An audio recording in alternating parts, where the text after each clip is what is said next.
Continuing E.A. Wallis Budge's The Dwellers on the Nile, The Life, History, Religion, and Literature of the Ancient Egyptians, the Egyptian House and its Furniture, Food and Drink, etc. This Chapter 2. Small earrings made of gold, inlaid with semi-precious stones, were common in early days. In the latter periods of Egyptian history, they were made very long. The most elaborate examples of them are found in graves of the first 5 centuries of the Christian era.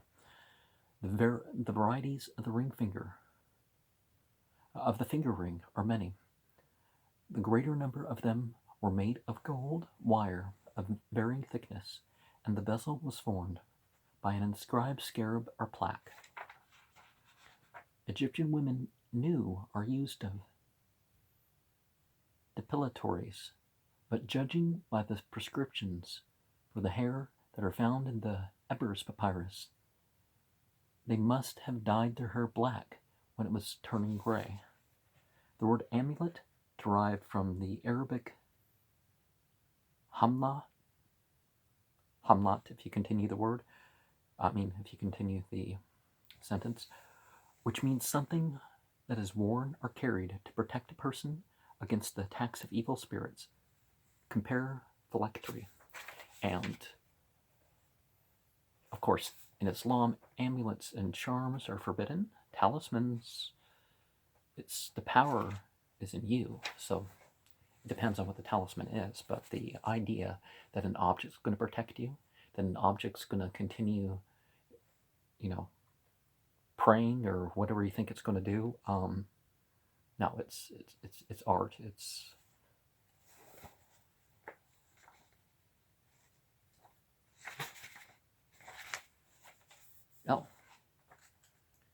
Described on it. I skipped a page, so I'll continue this. The greater number of them were made of gold wire of varying thickness, and the bezel was formed by an inscribed scarab or a plaque, rectangular or oval, on which were carved figures of the demons and demonesses, or magic inscriptions. Some of the massive gold rings have bezels of cylindrical form, and some have elongated projections in the form of a cartouche with royal names written on it. And by demon and demonesses, I mean the male and female entities that are treated as divinities and are accepting of them. Some of the massive gold rings have bezels of cylindrical form, and some have elongated projections in the form of a cartouche. I guess there's the thing at the end of the cartouche with royal names written in it. The finger ring had a special importance in the other world, and when a man was too poor to afford one in metal, he provided himself with one made of plaited grass or straw. The Egyptians of the upper class paid great attention to their personal appearance and to the physical well-being of the body. In early times, women and sometimes men cut or punctured designs of various kinds on certain parts of their body, with the idea that they would protect them against the attacks of evil spirits. Well, that's not the only reason. There's certain tribal markers that are still going on. In latter times, loyal officials had the name of the reigning king tattooed on their shoulders or breasts, and royal cartouches were often cut on the shoulders and breasts of the statues of officials, perhaps with the idea of placing them under the magical protection of the king. As a rule, men shaved off their beards and side whiskers, but not the hair of their head. Could this connect to the biblical rules against such things? The razors were made of flint in early times, and later of copper.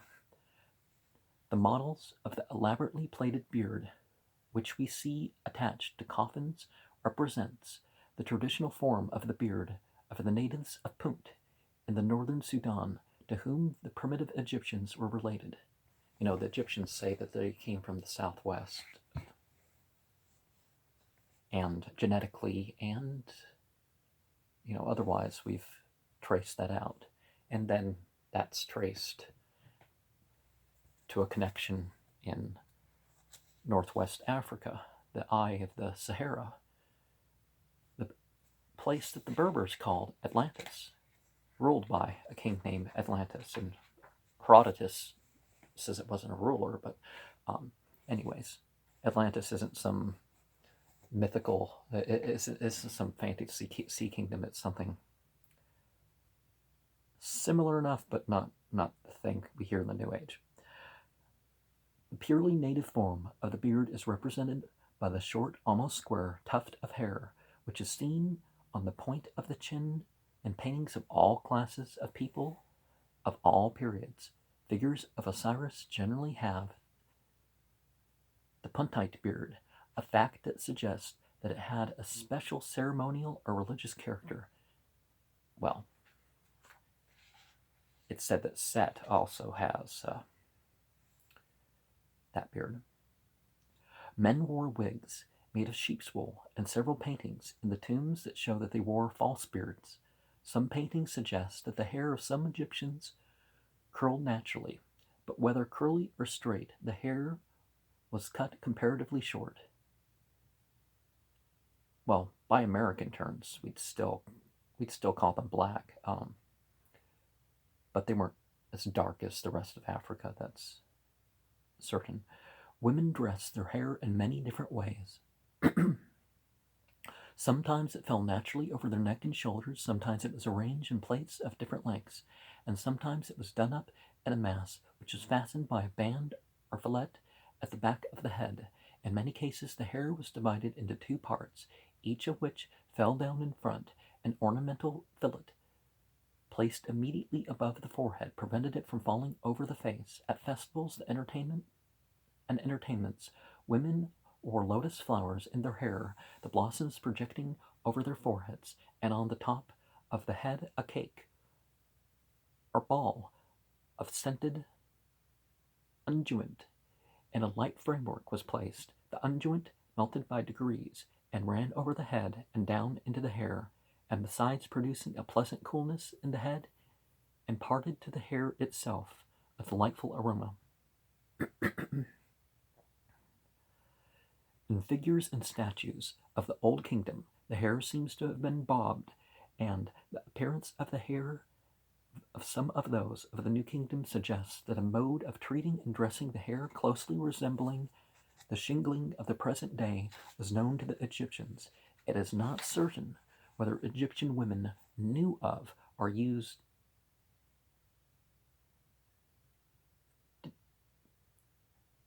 depilatories, but judging by the prescriptions for the hair that are found in the Ebers papyrus, they must have dyed their hair black when it was turning gray. Islam also forbids the dyeing of the hair to hide the grayness. And I mean, it's America to dye your hair back to its original color and that sort of stuff, but I don't hide the white hair on my arm or anywhere else. I'm getting it since I was 20, more and more each year. To increase the thickness of the hair, they used many kinds of perfumed oils and scented unguents composed of ingredients that were believed to possess magical properties. Now, those cultures that are connected to the natural world, we are naturally going to see a wide variety of symbolism attached to plant, animal, mineral, So hence, it's going to be connected to magic.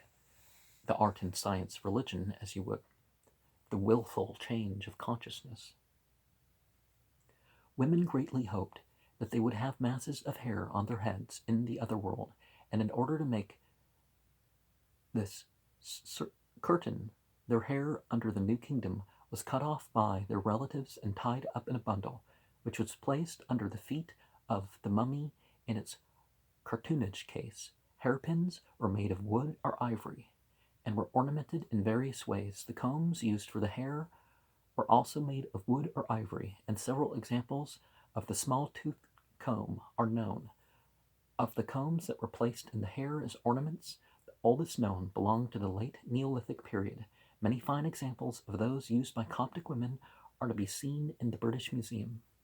The intense heat of the summer and the bitter cold of the nights and the blinding glare of the water which covered the land during the inundation produced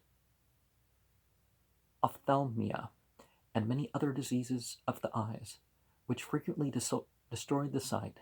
At a very early period, both men and women smeared their eyelids with specially prepared unguents and laid over them powdered antimony or stibium, which the Egyptians called masudmut. Mastemet is what he calls it, but MSSDMT.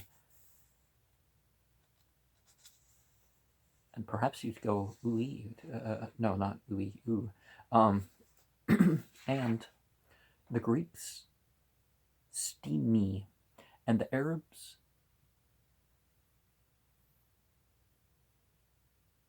kuhal, are powder made from lead or copper, or practically any substance possessing astringent properties. Now, the use of the lead antimony is not good. So just because there was some that was a benefit, one's got to be careful. The inspections and counting of the king's castle at Thebes, a tomb wall painting in the British Museum. All those cattle and such. A Theban feast. The guests, male and female, are seated on chairs with legs made in the form of the legs of lions, and are being served with food and drink by naked female servants. On the top of the wig of each guest, we see the cone containing scented unguent, which melts and runs down over the head and body, bringing with it coolness and refreshment. I don't know if you can see what's on their heads.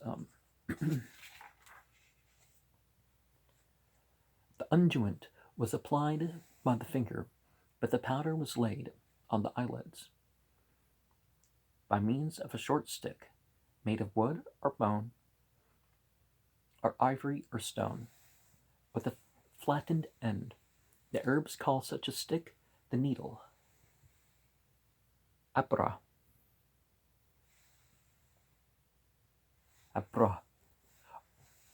of the kuhl pot.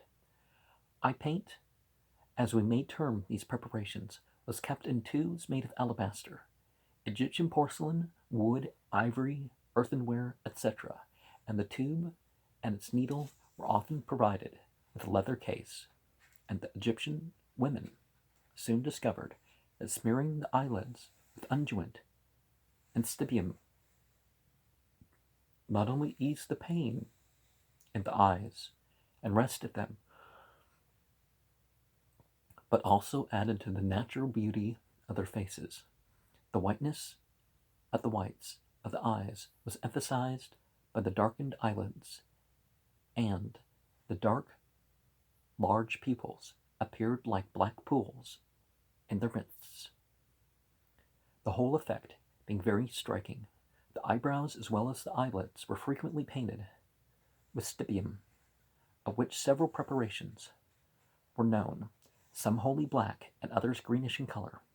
Whether the custom of painting the eyelids and eyebrows was indigenous or of foreign origin is unknown, but there seems to be little doubt that some kinds of eye paint were imported from the East. Under the 12th dynasty, a present of eye paint was brought to one of the nobles at Beni Hassan by the Amu people from Western Asia. The scene is reproduced in the following illustration. Oh, well, I guess that's what that is. Or maybe not.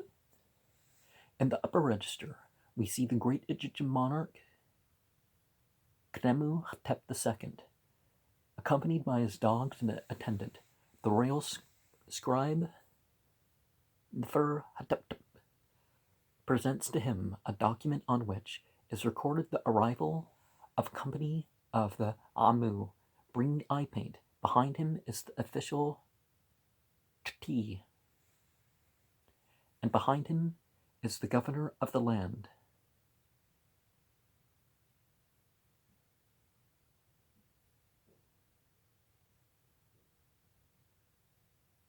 Huk.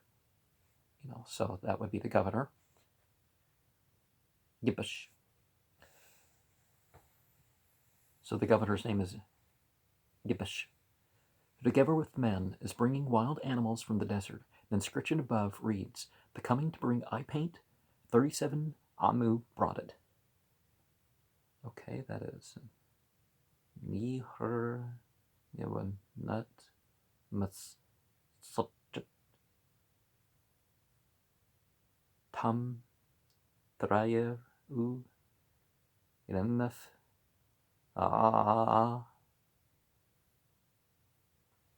Mu. Okay, so it's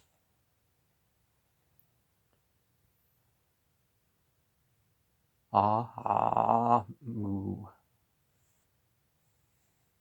Well, that's Amu's definitely easier to say than Amu. Amu. Okay. In the lower register are seen the armed men of the company, their women, and a boy, and the donkeys. Okay, so what is his name? Kemenhotep. Okay, where's his name?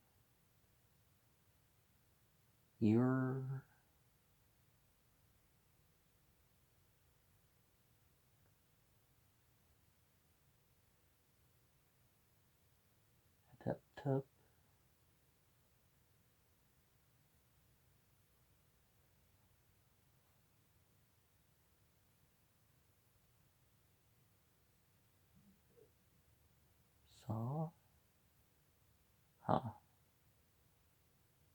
I honestly can't. I don't know where his name is, but there's inscription. Climatic conditions have in all periods made it necessary for the Egyptians to anoint themselves with oils and unguents of various kinds, and the dead in various mansions of heaven, as well as the living, found it necessary to make use of them. The oils were obtained from plants and trees, both native and foreign, and were supposed to possess magical as well as medicinal properties. What kind of fat or fats was used in preparation of salves and pomades is not known. Scented oils and salves were kept in vessels made of stone or alabaster, with closely fitting covers to prevent the escape of the perfume. Hundreds of examples of which may be seen in every large museum. Sets of 4, 6, or more containing the choicest kinds of perfumed oils were frequently arranged in specially constructed cases, as in Persia, India, and other countries at the present day. Anointing the body usually followed bathing, and as the Egyptians attached the greatest importance to personal cleanliness, the daily use of oils and salves was generally among women of the upper classes. Then as now, it brought with it a feeling of physical well-being and restfulness. The hair was perfumed by pouring scented oil on the top of the head, especially during the festivals and other public rejoicings. Anointing with oil also had a ceremonial importance, and under the Old Kingdom, the dead were anointed with 7 holy oils, the names of which are duly set forth in the liturgy of funerals, offerings, and on the alabaster anointing slabs, examples of which may be seen in the British Museum, numbers 29, 421, 6124, 6125. Okay, we have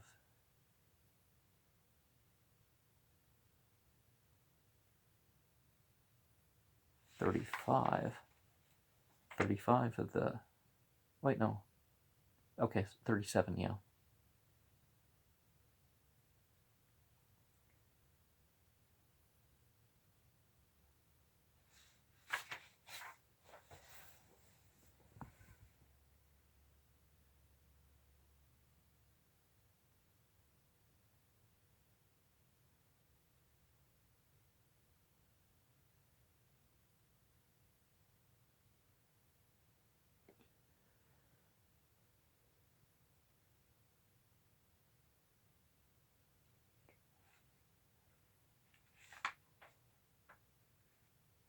Okay, I think I'm not sure about the pronunciation of a couple of those glyphs there that I showed earlier, but one got the idea. Women also perfumed their bodies by fumigation, for they seated themselves over or near small piles of burning powder made of gums and aromatic substances.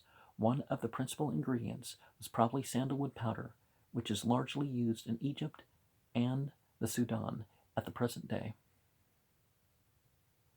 In the matter of washing and anointing, cleanliness and godliness went hand in hand, and the feeling of physical well-being which resulted from them was enhanced by the consciousness that a religious obligation had been discharged. The use of the juice of the henna plant for staining the nails of the hands and feet a reddish yellow color was common in Egypt, but whether it had any religious significance or whether the plant possessed valuable medicinal properties is not known. Painting the cheeks and staining the lips red was not unknown among the Egyptian women, as one of the mummies found at Deir al-Bahari proves. The breath was sweetened by holding in the mouth small pellets made of aromatic spices mixed with honey, and perhaps the famous antigum.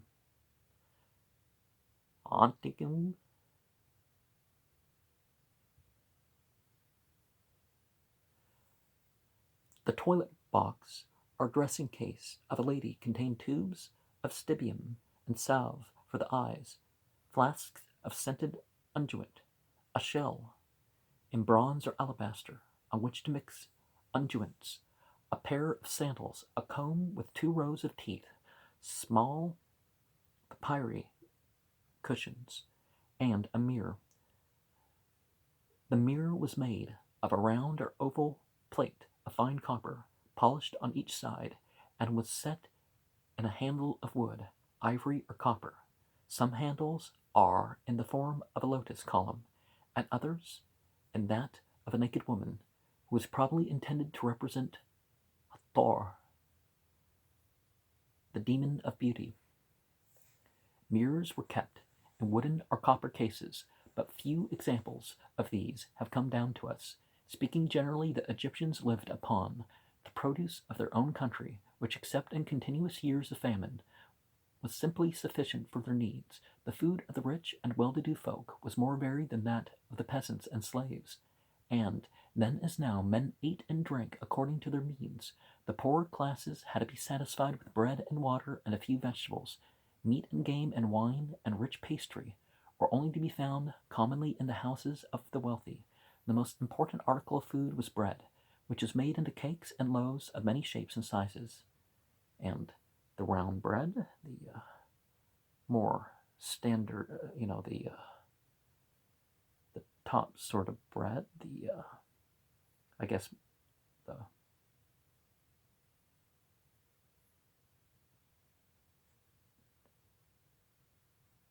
and the same sort of thing, but more of a curved little, I guess the folded bread. Flour was obtained by crushing and rolling the grain with a stone roller on a slightly concave slab of stone. This grinding was done by the women of the house, who knelt on the ground to obtain the necessary purchase on the roller.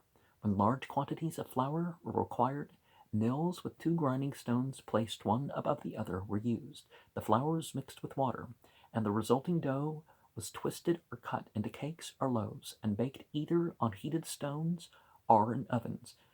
In larger houses, the bread cakes were carried from the oven to the storehouse in baskets, as at the present day. Cooks possessing the skill of the confectioner mixed honey with the dough and made dainty rolls and 3/4 cakes for festivals. Many families kept herds of geese of the large kind which we see depicted on the walls of tombs. They were roasted on braziers or baked in ovens made of Nile mud. The goose was one of the principal offerings made to the dead, and figures of it were cut upon the hetep offering slabs. That square thing with the pentagon thing. well, not pentagon, it's four-sided. Well, I guess because the part that connects pentagon, yeah. Fish was a common article of food, but as we learn from the great stele of Pihanke, the Nubians regarded the eaters of fish as unclean. The flesh of cows and oxen was eaten after boiling. The animal was bled to death, and then the head was cut off and the body dismembered. The slaughter of the bull and the presentation of its heart to the deceased form one of the most important ceremonies in the liturgy of opening the mouth. The drink of the community in general was water from the Nile, for even if it was drawn from wells, the source... I meant to turn that light on. The source of their supply was in the river. Water was brought from the Nile in skins, the modern girba, and poured into large porous jars, the modern zir, which stood in the courtyards of houses, presumably in some shady place, or perhaps in a specially roofed building. These large jars sweated, i.e., the water oozed through their sides, and the water inside was cooled by the evaporation caused by the currents of air that blew through the courtyards. The text proved conclusively that the Egyptians loved a cool drink. Haba.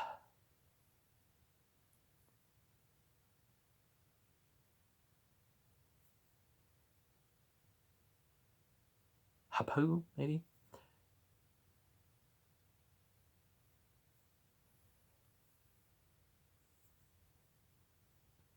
And more than one deceased person prays. Yeah, no, haba. I mean, haba, haba. I don't know what's it. It's not too, it's a Q. And more than one deceased person prays that he may drink water drawn from the deep middle part of the river. Nile water must have had a large quantity of animal and vegetable matter in solution, and yet, if drunk fresh, it causes the drinker no inconvenience. Year by year, that Bara brought down in its roaring flood an immense mass of red earth, vegetable refuse, carcasses of animals, and sometimes human bodies, and people drank its water and weren't harmed. Well, not everybody died, and you have similar things said about the Ganges, don't you? Even today, provided the zirs and kulas are kept clean and a wonderfully refreshing drink. The Egyptians, like many other African peoples, drank milk in large quantities, but their favorite beverage was beer.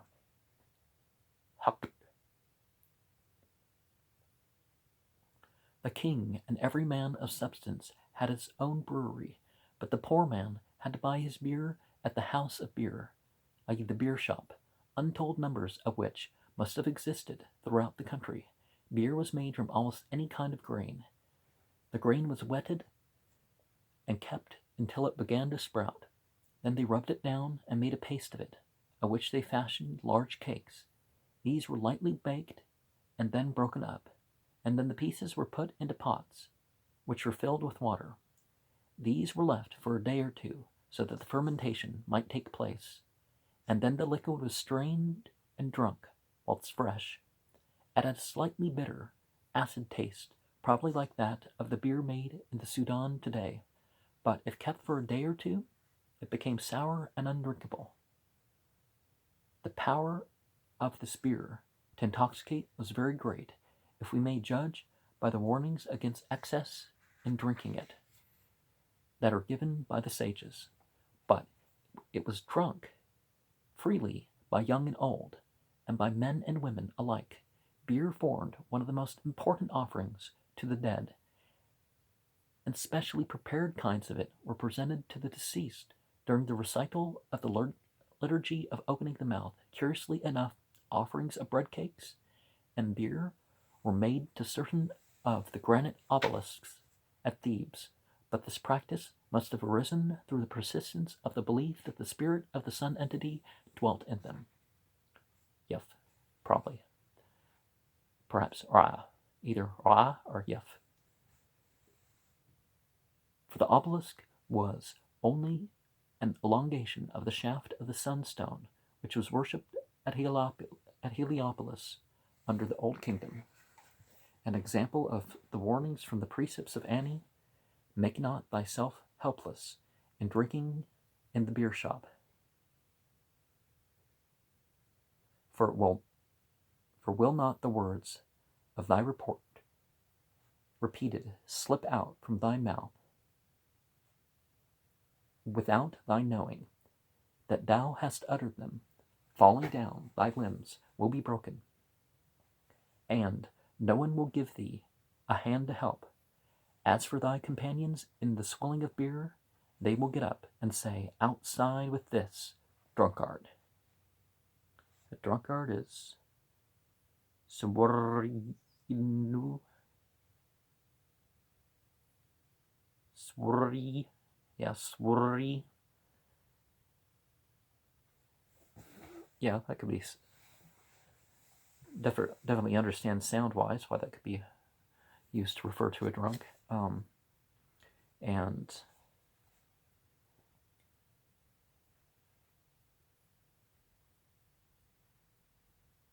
Madu is the words, and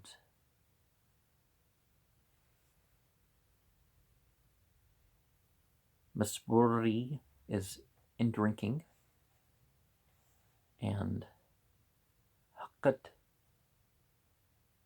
Nueper, or perhaps without the per, is the beer shop, and